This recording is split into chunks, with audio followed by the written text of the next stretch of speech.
Hi my friends, welcome back to പുതിയൊരു വീഡിയോയിലേക്ക് എല്ലാവർക്കും സ്വാഗതം. എൻ്റെ കൂട്ടുകാരെ, നിങ്ങൾ കേട്ടിട്ടുണ്ടോ അതിരാവിലെ തന്നെ 2 മണിക്ക് നട തുറക്കുന്ന ക്ഷേത്രത്തെപ്പറ്റി? എന്നാൽ കേട്ടുള്ളൂ.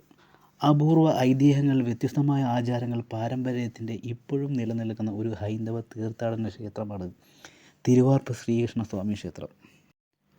കോട്ടയത്തിന് പടിഞ്ഞാറുള്ള തിരുവാർപ്പ് എന്നുള്ള സ്ഥലത്താണ് ഇത് സ്ഥിതി ചെയ്യുന്നത്.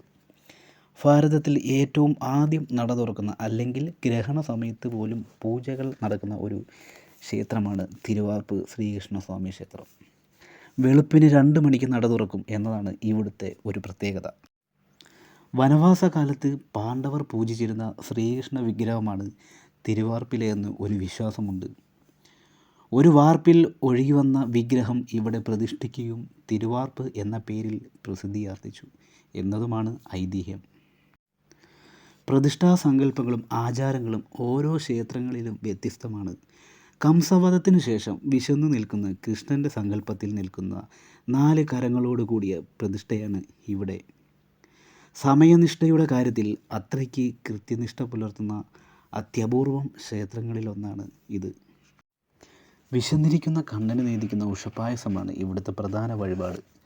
അരി, ശർക്കര, നെയ്യ്, കദളിപ്പഴം, നാളികേരം എന്നിവയുടെ നിശ്ചിത അളവിൽ ഉള്ള കൂട്ട് തന്നെയാണ് ഈ പായസത്തിൻ്റെ സവിശേഷത. മേടമാസത്തിലാണ് ഇവിടുത്തെ ഉത്സവം തുടങ്ങുന്നത്. തെക്കൻ കേരളത്തിൽ ആനയോട്ടം ചടങ്ങ് നടക്കുന്ന ഒരു ക്ഷേത്രം എന്ന പ്രത്യേകതയും ഇവിടെയുണ്ട്.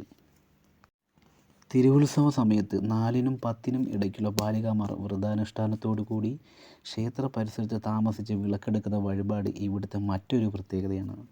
വിളക്കട എന്നാണ് ഇതിനെ അറിയപ്പെടുന്നത്. ഈ സമയത്തൊക്കെ വന്നു കഴിഞ്ഞാൽ നല്ല രസമാണ്. ആനയോട്ടവും കാര്യങ്ങളും ഒക്കെ നമുക്ക് ഇവിടെ വന്ന് കാണാൻ സാധിക്കും. എന്തൊക്കെ തന്നെയായാലും വിശന്നിരിക്കുന്ന ഉണ്ണിക്കണ്ണനെ കാണുവാൻ ആ ദർശനഭാഗ്യം ലഭിക്കുവാൻ എല്ലാ ഭക്തജനങ്ങൾക്കും കോട്ടയം ജില്ലയിൽ സ്ഥിതി ചെയ്യുന്ന ഈ ക്ഷേത്രത്തിലേക്ക് എല്ലാവരും ചെല്ലുക. പിന്നെ ഇന്നത്തെ ഈ വീഡിയോ അത്രമേൽ സ്നേഹത്തോടെയാണ് ഞാനിട്ടത്. എൻ്റെ ആദ്യ വോയിസ് ഓവർ വീഡിയോ ആണിത്. എന്തെങ്കിലും തെറ്റുകുറ്റങ്ങളുണ്ടെങ്കിൽ കമൻറ്റ് ചെയ്യുക. അടുത്ത വീഡിയോയിൽ ഇതിലും നല്ലപോലെ ഞാൻ ചെയ്യാൻ ശ്രമിക്കുന്നതാണ്. ഓക്കെ, അപ്പം ശരി.